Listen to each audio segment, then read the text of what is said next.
인생 최고의 날을 여러분에게 꼽으라면 언제를 꼽겠습니까? 여러분 인생 최고의 날이 언제예요? 사랑하는 사람을 만난 날? 결혼한 날이에요? 대학 합격한 날입니까? 아니면은 참 직장 구하기 힘든데 겨우 직장 구해서 첫 출근한 날입니까? 아마 미국에 사신 분들은 운전면허 딴 날이 인생 최고의 날인 분도 있을 거예요.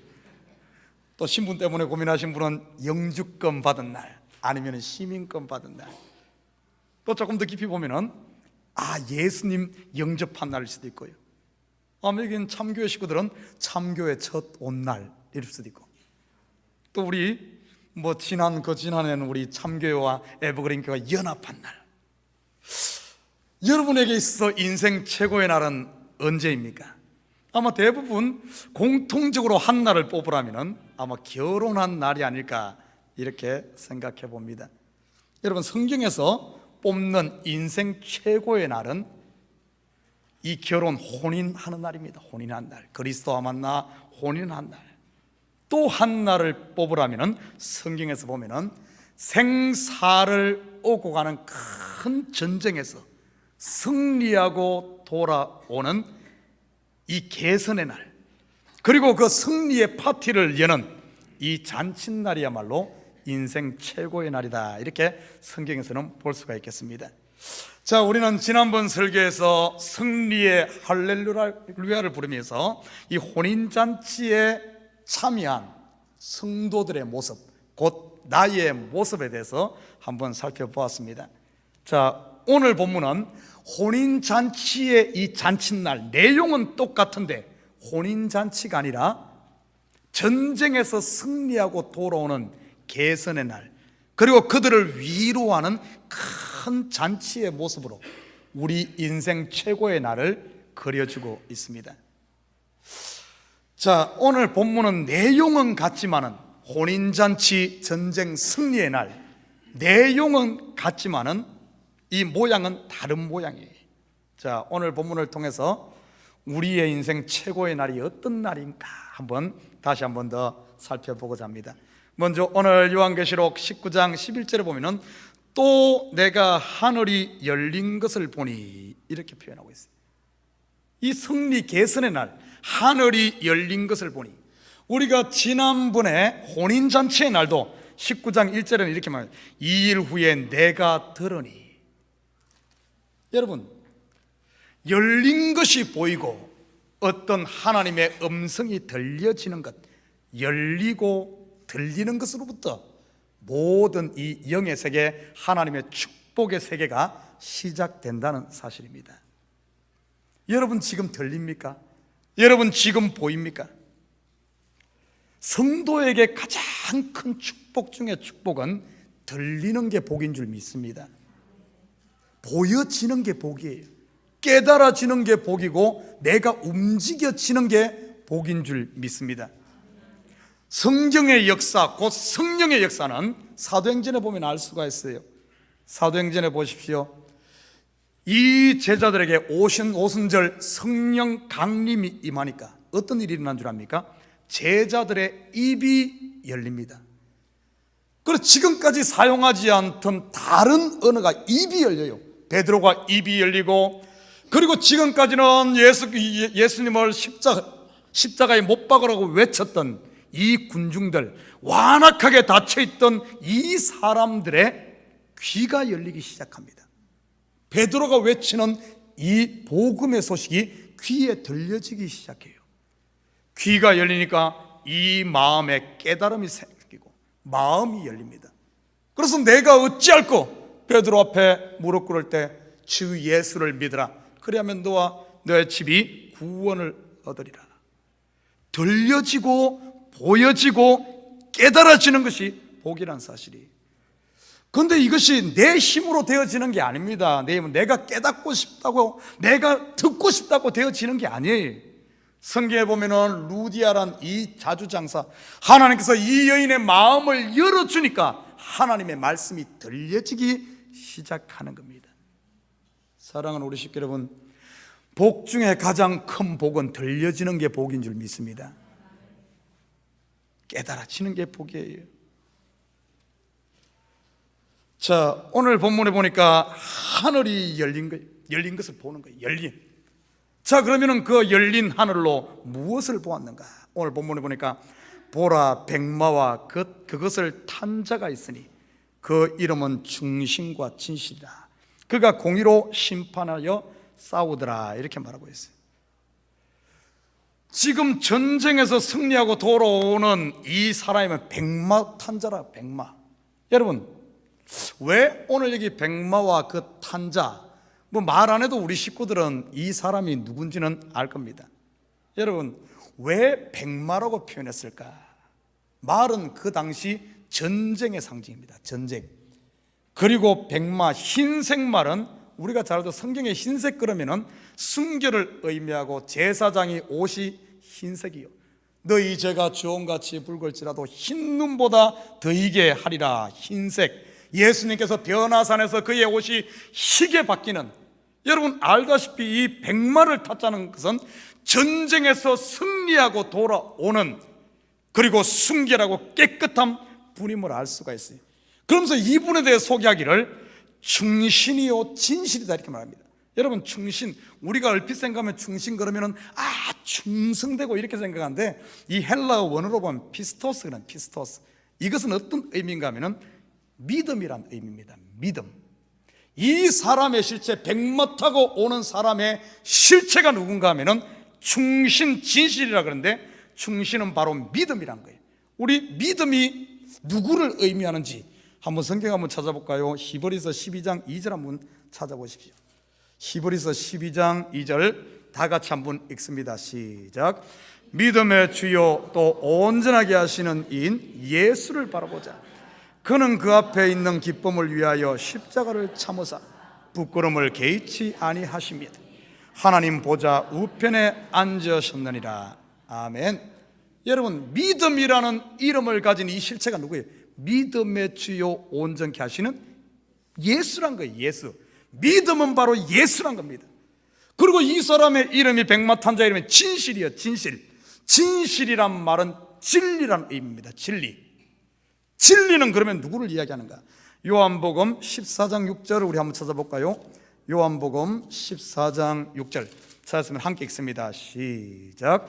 예수께서 이르시되 내가 곧 길이요 진리요 생명이니 나로 말미암지 않고는 아버지께로 올 자가 없느니라. 진리가 누구예요? 바로 예수입니다. 예수의 다른 이름을 충신, 믿음이요 진실이다 이렇게 표현한 거예요. 예수 그리스도가 전쟁에서 승리하고 돌아오시는 모습을 오늘 이렇게 그리는 겁니다. 그리고 오늘 12절 봐요. 그 눈은 불꽃 같고 그 머리에는 많은 관들이 있고, 그 눈이 불꽃 같다. 예수 그리스도가 심판자로 오실 때 모습을 항상 불꽃 같은 눈을 가지신 분으로 표현합니다. 하나님의 심판은 공의의 심판이기 때문에 의인과 악인을 함께 심판하지 않아요. 반드시 양과 염소를 가르듯이 불꽃 같은 눈으로 다 보신다는 심판을 이렇게 표현하고요. 그리고 그 머리에 많은 관들을 가지고 있다 그래요. 많은 관. 이것은 그 당시 시대상을 조금 이해를 해야 됩니다. 로마 당시 보면은 이 시대가 로마 시대 아닙니까? 로마의 장수가 전쟁에 나가 승리하고 돌아올 때는 그가 정복한 나라의 왕들의 관들을 전부 다 쓰고 옵니다. 오늘 이 말은 많은 관을 썼다 하는 것은 수많은 전쟁에서 다 승리하고 전쟁을 끝내고 승리 중에 승리로 지금 돌아오는 모습을 이렇게 그리겠습니다. 많은 관들을 쓰고 있다. 그리고 13절 보면 이렇게 말합니다. 또 그가 피 뿌린 옷을 입은데 그 이름은 하나님의 말씀이라 칭하더라. 여러분, 자 여기 우리가 좀 주목할 필요가 있어요. 피 뿌린 옷을 입었다. 이 의미가 무슨 뜻일까요? 전쟁에 승리하고 지금 백마를 타고 오는 분이 피 뿌린 옷을 입었어. 피 뿌린 옷. 여러분, 우리가 요거 조금만 눈치만 있으면 이분이 전쟁에서 최전방에서 싸운 분이다 하는 것을 알 수가 있어요. 수많은 적들과 싸우면서 정말 용사들, 실질적으로 로마 시대 당시 전쟁에서 승리하고 돌아올 때는 반드시 그 장수가 전쟁에서 싸웠던 그 옷을 입고 그 칼을 가지고 그 방패를 가지고 그대로 이 전쟁 퍼레이드에 참여한다 그럽니다. 요즘에는 안 그러죠. 평소 때는 막 하다가도 무슨 퍼레이드 한다 그러면 막 구두 막 광을 내고 군인들 안 입던 옷 막 줄을 세우고 막 멋있게 최고의 모습을. 그 당시 로마에는 그러지 않았어요. 전쟁에 승리하고 돌아올 때는 그 전쟁에 승리한 그 사람의 옷이라든지 이것을 보면은 그 사람이 이번에 전쟁에서 어떤 공을 세웠는가가 다 드러납니다. 오늘 피 뿌린 옷을 입었다는 것은 제일 앞에서 최전방에서 싸웠음을 보여주는 그림이 오늘 이 그림입니다. 피 뿌린 옷을 입었는데 그의 이름이 뭔가 하면은 하나님의 말씀이다, 이렇게 표현하고 있어요. 여러분, 예수 그리스도를 하나님의 말씀이라고 이렇게 말해요. 지금 싸웠던 이 존재 예수 그리스도는 하나님의 말씀이란 거예요. 말씀. 이 말은 뭔가 하면 지금 이 시대의 영적 싸움도 예수가 싸우잖아요. 예수가 싸운다는 말은 보이지 않는 예수 어디 뭐 흰 옷 입고 이게 아닙니다. 지금 예수가 우리와 싸운다는 것은 여러분 속에 있는 하나님의 말씀, 지금 우리 성도들이 말씀 부여잡고 이 말씀대로 살라고 발버둥 치고 산다면은 지금 예수가 내 앞에서 지금 싸우는 거예요. 우리 성경 한번 찾아봅시다. 이 말씀의 존재가 어떤 존재인가? 히브리서 4장 12절. 히브리서 4장 12절 함께 읽습니다. 시작. 하나님의 말씀은 살아있고 활력이 있어 좌우의 날선 어떤 금보다도 예리하여 혼과 영과 및 관절과 골수를 찔러 쪼개기까지 하며 또 마음의 생각과 뜻을 판단하나니. 지금 하나님의 말씀은 싸우고 또 싸우고 싸우고 또 싸워서 결국에는 승리한 모습으로 오는 줄 믿습니다. 이 말씀의 역사예요. 여러분, 성경의 역사는 말씀의 역사라는 사실을 여러분 잊어버리면 안 됩니다. 창세기 1장에 보면은 하나님께서 천지를 창조하실 때 하나님이 가라사대 말씀하시니. 좀 약간 유치하잖아요. 빛이 있으라니까 빛이 쨍 있었고, 뭐가 바다와 물이 갈라지라 말씀하니까 쨍 갈라지고. 좀 유치하지 않습니까? 왜 이렇게 표현했을까?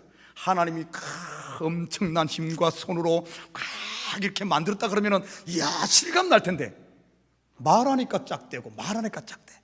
여러분, 이게 뭘 이야기하는 줄 압니까? 앞으로 성경의 모든 역사는 말씀의 역사라는 것을 이야기하는 거예요. 말씀의 역사. 하나님이 천지를 창조할 때도 말씀으로 하시고, 하나님이 아브라함을 부를 때도 말씀으로 부르시고, 모세를 부를 때도 말씀으로 부르시고, 제약된 곳으로 달려가는 이스라엘을 부를 때도 선지자의 입을 통해서 말씀으로 하시고, 저와 여러분 사망 가운데 있는 저희들을 구원할 때도 복음 말씀으로 하신 줄 믿습니다. 말씀 역사. 성경 전체 역사는 말씀 역사예요. 이 말씀의 실체가 예수란 겁니다. 예수. 2018년도에는 우리 성도님들 말씀 듣는 자리에 있기를 주님으로 부탁드립니다. 말씀 듣는 예배의 자리가 복된 자리예요. 예배. 목사가 뭘 믿고 목회하겠어요? 요즘같이 말 안 듣는 성도들, 요즘같이 마음이 완악한 성도들, 아예 참교회는 말고 또 이 말 했다고 또 시험 들면 안 되지. 목사가 믿는 건 딱 하나입니다. 딱 하나.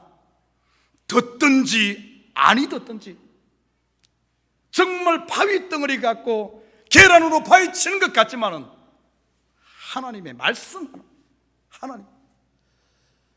지금은 어떻게 보면 전혀 검도 안 가고 전혀 가능성 없어 보이지만은 하나님의 말씀은 살아있기 때문에 반드시 그 말씀이 관절과 골수와 아무리 완악한 것도 찔러 쪼갤 것이다. 하나님의 말씀 하나 믿고 사실 목사는 전부를 거는 거예요. 전부. 그 목회를 하는 겁니다. 요즘에 제가 EM 설교를 합니다. 첫째 주와 둘째 주. 매 달마다 저는 2번씩 선교지를 가, 선교지. 이 사실 EM은 선교지입니다, 선교지. 그래서 월요일부터 목요일까지는 EM 설교를 준비해. 왜? 이거는 영어를 미리 인터프렛을 해야 되기 때문에 제가 일일이 다 씁니다. 다 써가지고 미리 보내서 인터프렛하고 이렇게 해가지고 이제 준비를 하는데, 지금 EM 설교 2번째 오늘 이제 오후에 또 들어가는데, 제가 창세기를 올 한 해는 EM들에게 가르치려고 합니다. 창세기를 보니까 야, 말씀의 역사구나. 이 말씀이 모든 것을 해나가는구나. 여러분, 내가 변화되는가? 내가 변화되고 싶어서 용을 쓴다고 해서 내가 변화되는 것 아니더라고요. 보니까 나를 변화시키고 우리 인생을 바꾸는 것은 누가 하는 줄 압니까? 하나님이 하시고 하나님의 말씀이 하시더라고요. 그리고 오늘 본문의 14절에 보면은 하늘에 있는 군대들이 희고 깨끗한 세마포를 입고 백마를 타고 그를 따르더라. 하늘에 있는 군대의 실체가 뭘까? 여러분, 이게 문자적으로 보면 하늘에 있는 군대가 그냥 천사들이라고 생각하는데 아니에요.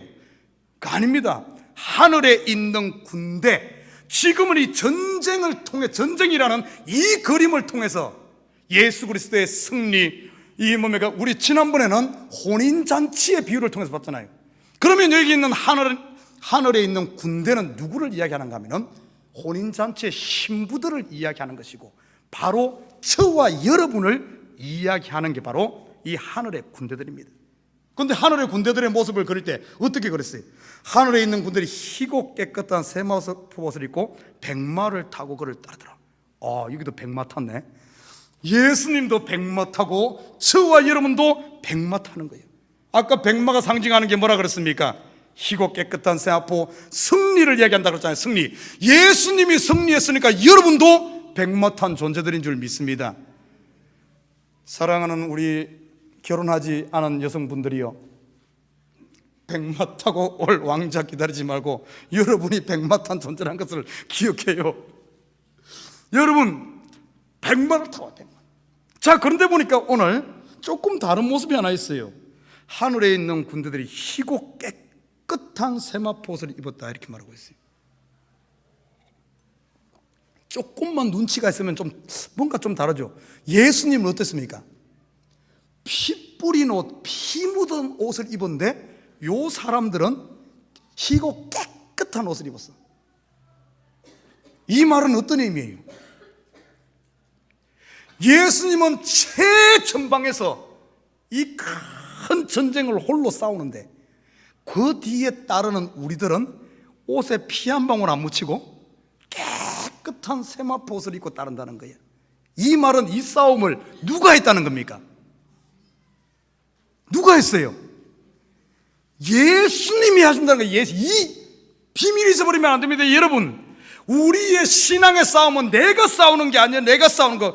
그런데 이 시대 보면 자꾸 전부 조금 믿음이 성장하고 좀 교회로 다니면 나를 따르라 이런 거예요. 나를 따르라. 그리고 예수님한테도 명령하면, 예수님 잠시만, 예수님 나를 따라오세요. 나를. 기도하면서 예수님, 제발 내 말 들으라니까요. 자기가 이 앞에서 이거 보니까, 오늘 본문을 보니까 자기가 앞에 서가지고 자기가 싸우고 자기 옷에 피 묻은 사람들은 한 명도 없어. 이 자리 백마 타고 깨끗한 세마포 옷을 입은 사람이 있지, 피 묻은 사람은 예수 혼자 싸우는 거, 혼자. 여러분, 이 진리 잃어버리면 안 됩니다. 자기가 태장되고 자는 자, 자기가 자기 힘으로 싸우고 자기가 예수보다 앞서가지고 자기가 다 하는 자기 잘난 성도들, 이거는 성도도 아니죠. 자기 자랑으로 살아갔던 사람은 오늘 이곳에 없다는 겁니다. 다 희고 깨끗한. 여러분, 그리고 오늘 본문에 보면은 이 사람들이 예수가 앞에 서고 그리고 뒤에서 따라가는 자에 따라가는 자. 우리는 예수의 승리에 참여하는 자인 줄 믿습니다. 이걸 바로 은혜라 그러는 거예요. 은혜를 알아야 돼요. 이 시대 보면은 참 이 시대 교회의 가장 큰 문제가 은혜를 다 잊어버렸어. 열심히는 하는 것 같은데 요한계시록 에베소 교회처럼 첫사랑을 다 잊어버리고 전부 은혜 없이 살아가. 겨울 나무처럼 항상 마른 깡만 남아버린 깡만. 여러분, 우리의 모습은 그러지 않아요? 뭔가 싸우긴 싸우는데 지가 싸워. 우리의 진정한 싸움은 그분에게 맡기는 것인 줄 믿습니다. 어떤 분은 그것을 이렇게 내려놓음이다 이렇게 또 표현했습니다. 문 목사는 이 단어를 어떻게 표현하냐면 자기 부인이란 단어로 씁니다. 우리의 싸우는 건 다른 게 아니에요. 내가 가서 막 뭐 성취하고 뭐 이루고 이것이 아니라 우리의 싸울 싸움은 딱 하나예요. 영적 싸움, 예수님께서는 결과적으로 우리는 그분보다 앞서지 않냐고 매일매일 3일길을 걸으며 매일매일 자기를 부인하며 따라가는 것이 우리의 싸움인 줄 믿습니다. 자, 그 모습을 오늘 이렇게 그려지고 있어요.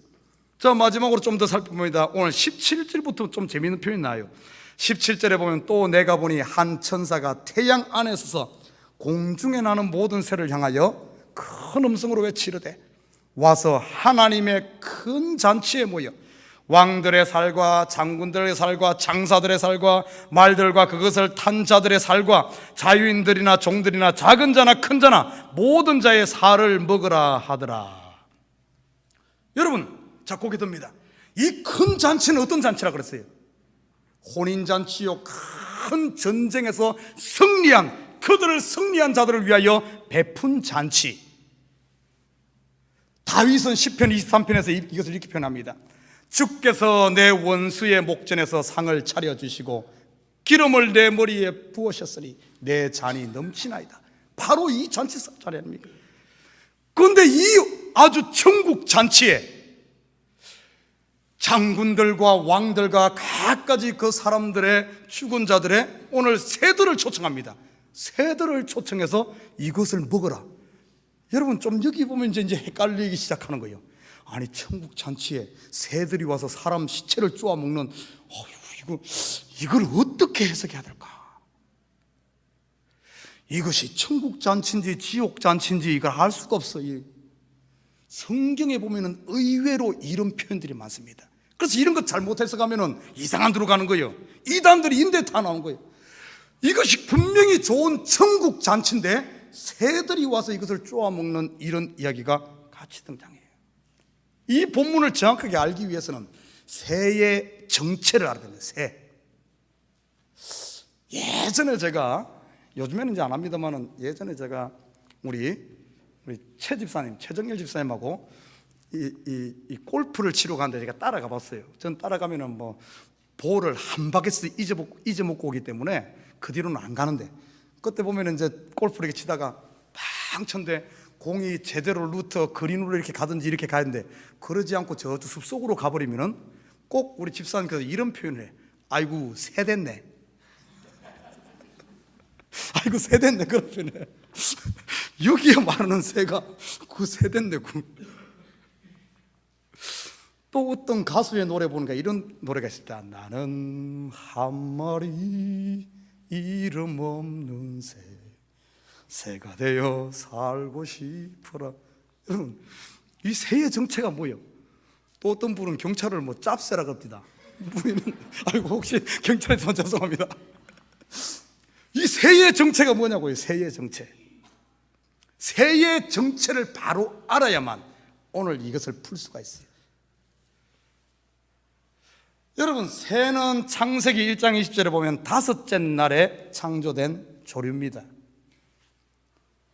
그리고 새, 성경에 보면 여러 부분에 새가 이야기 나옵니다. 여러분, 새의 정체를 정확하게 알기 위해서는 노아 홍수 때 보면 노아의 방주에 들어간 동물들이 나옵니다. 그런데 그 동물들이 한결같이 코로 기식하는 것들이에요. 그죠? 근데 코로 기식한다는 말은 하나님께서 사람을 창조했을 때 코에다 생기를 불어넣습니다. 인간이 타락하니까 거기서 떠났어요. 그렇지만 여전히 코로 살았지만은 죽은 존재. 그리고 노아 홍수의 방주에 들어간 코로 기식하는 거, 그 표현을 했어요. 근데 물고기는 어떻게 됐을까? 그건 몰라요, 아무튼. 여기서 보면은 노아의 방주에 들어간 동물들이 그냥 단순히 동물을 이야기하는 게 아닙니다. 영적으로 깊이 보면은 그 동물들은, 성경의 동물들은 사람을 비유적으로 이야기하는 겁니다. 노아의 방주에 구원 얻은 동물들은 이방인들을 상징하는 겁니다. 이방인.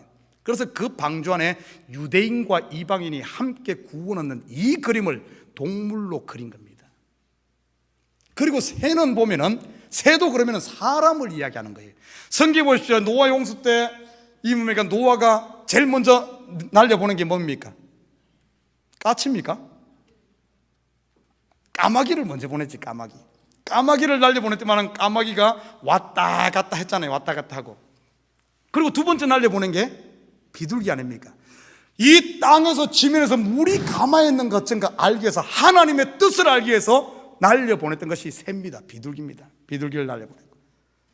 그리고 또 보면은 엘리야 시대 때 보면은 엘리야가 호렙산 가기 전에 광야 로뎀 나무 밑에 지쳤을 때 까마귀를 보내서 물과 떡을 공급하는 이야기가 등장합니다. 예수님께서 세례를 받으시고 물에서 올라오실 때 비둘기가, 성령이 비둘기처럼 그 위에 임하는, 여러분 비둘기는 단순히 평화만을 상징하지 않습니다. 위에 오르락 내리락 하는 하늘과 연결된 존재임을 이야기하는 거예요. 여러분 새가 사는 곳이 어디입니까? 창세기에 보면은 다섯째 날 어디에 살? 궁창에는 새가 납니다. 궁창. 그런데 새는 보면은 땅과 하늘을 왔다 갔다 하는 존재가 새입니다. 자, 이 말은 어떤 의미가 있는가 하면은, 새라는 존재는 단순히 동물 새가 아니라 어떤 사람을 이야기하는가 하면은, 하늘과 땅을 왔다 갔다 하면서 하나님의 뜻을 전하는 자, 바로 말씀 사역자를 새라고 성경에서는 표현하는 거예요. 말씀 사역자. 좀 더 깊이 보면은 말씀 사역자, 그러니까 목사만 그러냐 그런 의미가 아니에요.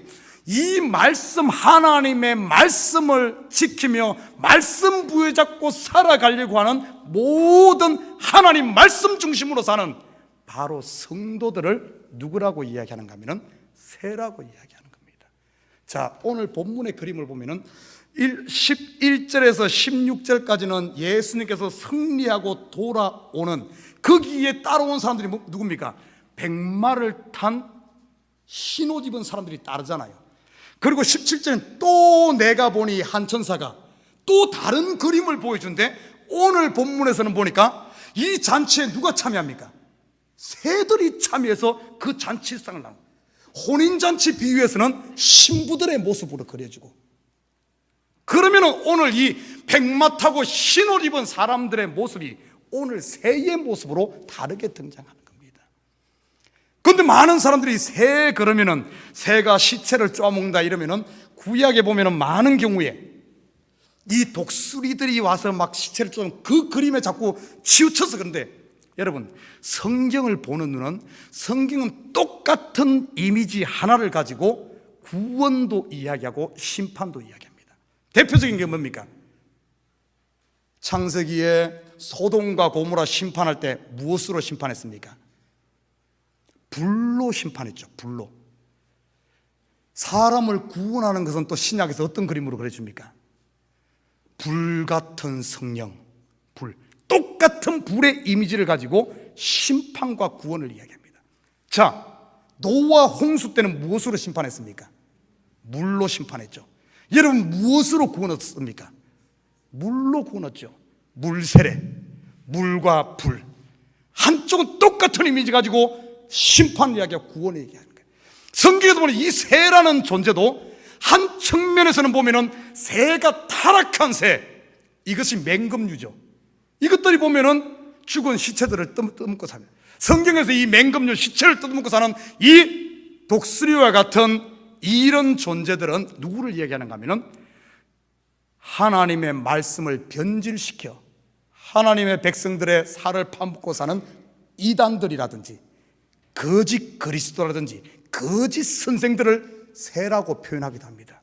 그런데 오늘 본문을 보면 똑같은 이미지를 가지고 오늘 하나님의 잔치에 참여하는 사람들도 오늘 새들이 참여하는 거예요. 새들이. 그러면 이 사람들은 누군가? 이 새는 누군가? 하나님의 잔치에 참여해서 배불릴 이 새의 존재, 바로 하나님의 말씀 사역자들, 하나님의 말씀 부여잡고 오늘도 씨름하고 살아가고 있는 저와 여러분을 이야기하는 거예요. 오늘 초청하잖아요. 새들아 모여라, 새들아 모여라. 오늘 이 잔치에 참여해라.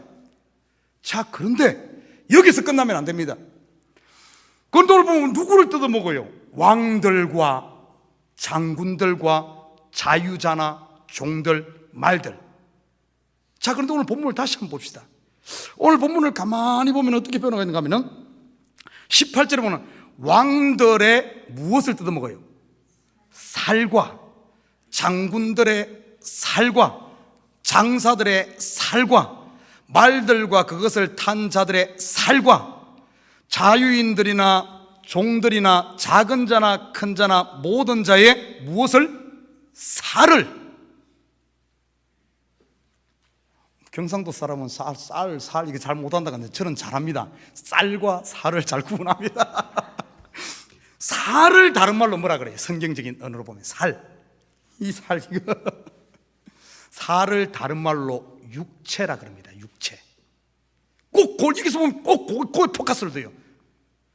왕들의 살, 장군들의 살, 육체란 거예요. 이 육체를 뜯어먹는 거예요. 그러면 성경에서 육체가 무엇인가? 오늘 이 실존을 바로 알아야 됩니다. 육체. 우리 성경 한번 찾아볼까요? 갈라디아서 5장 19절에서 21절. 갈라디아서 5장 19절에서 21절 함께 읽습니다. 시작.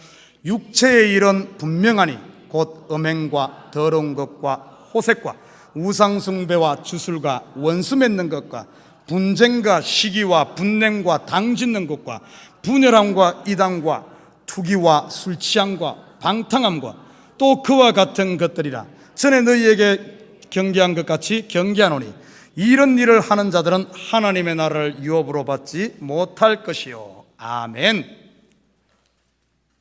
이 살은 무엇을 이야기하는가 하면은 이 육체는 그냥 우리 몸의 육체 몸뚱어리가 아니라 오늘 본문에 보니까 각종 살이나 이 지금 오늘 열거한 모든 것들이 어디에서 나오는 것들인 줄 압니까? 옛자, 예수님께서 십자가에 못 박아 죽여버린 그곳에서 나오는 것들. 지금 우리 속에서도 계속 나오고 있죠. 자기가 왕된 자들, 자기가 용사되고 자기가 장군된 자들, 전부 자기 잘남, 자기 전에 이 모든 것들이 전부 어떤가 하면 이 왕들과 장군들과 자유자들의 큰 것이나 작은 것이나 이 옛것에서 나오는 이 모든 것들을 오늘 이렇게 이야기하는 거예요. 오늘 새들이, 오늘 하나님의 백성들이 오늘 그 천국 잔치에 참여해서 이 옛것 여기서 이것으로 배불린다는 거예요. 이것으로 기쁨을 삼고 이것이 양식이고 이것이 탈취물이라는 거예요. 탈취물. 우리의 승리는 많은 것 가지고 높은 자리에 올라가는 것이 우리의 탈취물이 아니라 진정한 우리의 양식, 우리의 탈취물은 뭔 줄 압니까? 바로 내 옛자, 내 자랑, 내 욕심 전부 이것 하나 벗어버리는 거기에 상급이 있다는 거예요. 그게 상급이란 겁니다. 예수님께서 사마리아 수가성에 도착했습니다. 여러분 잘 아는 우물가의 여인과 대화를 했어요. 대화하고 있는 동안 제자들은 뭐하러 갔습니까? 뭐하러 갔어요? 배고프니까 떡 구하러 갔죠. 그래서 다 사마리아 성에 가서 떡을 구해서 예수님 앞에 돌아옵니다. 돌아와서 말합니다. 예수님 우리가 떡 구해왔어요. 떡 좀 잡수십시오. 그때 예수님께서 이렇게 말합니다. 얘들아, 내게는 너희가 알지 못할 양식이 있느니라. 내게는 너희가 알지 못할 양식이 있느니라. 제자들은 그 떡을 먹어야 되는데 세상 사람들은 높이 올라가고 성공하고 내가 잘 되는 것이 양식인데 오늘 예수님께서는 나는 너희와 다른 내 양식이 따로 있다. 그러면서 이렇게 말합니다. 우리 성경 한번 찾아봅니다. 요한복음 4장 34절. 요한복음 4장 34절 같이 읽습니다. 시작. 예수께서 이르시되 나의 양식은 나를 보내신 이의 뜻을 행하며 그의 일을 온전히 이루는 이것이니라. 아멘. 나의 양식은, 예수님의 양식은 나를 보내신 이의 뜻을 행하며 그의 일을 온전히 이루는 것. 그의 뜻과 그의 뜻을 온전히 이루는 게 뭡니까? 뭐예요?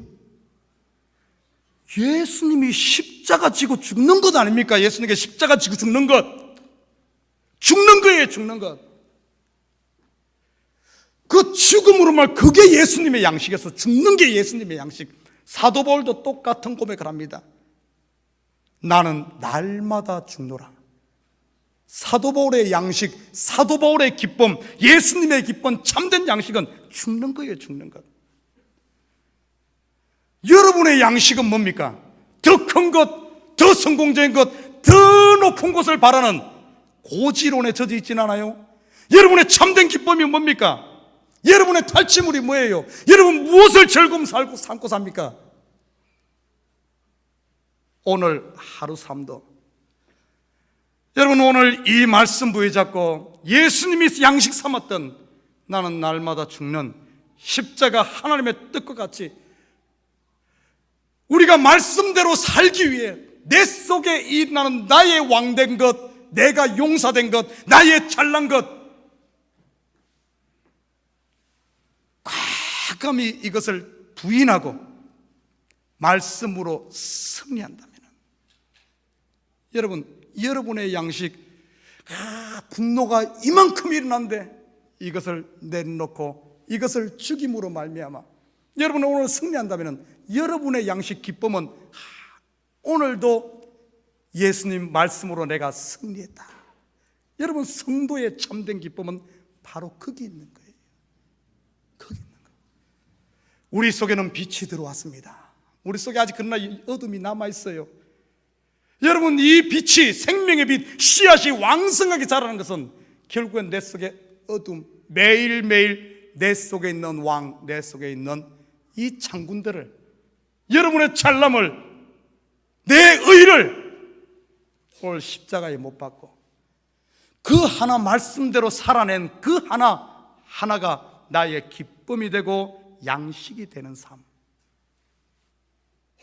분명 여러분 오늘 하나님께서 이렇게 초청할 거예요. 새들아, 말씀대로 사는 자들아, 하늘과 땅을 연결하는 하나님의 새들아, 오늘 이 잔치에 참여하여 오늘 너희 속에서 너희가 이긴 이 탈취물을 함께 나누며 함께 기뻐하자. 오늘 삶도 여러분 속에 있는 어둠, 여러분 속에 있는 육신의 생각, 육체의 생각, 십자가에 못 박는 순간, 오늘 이 자리가, 바로 이 시간이, 이 한 주간이 여러분 인생의 최고의 날, 하나님의 잔치에 참여하여 배불리는 날이 될 줄 믿습니다. 같이 기도.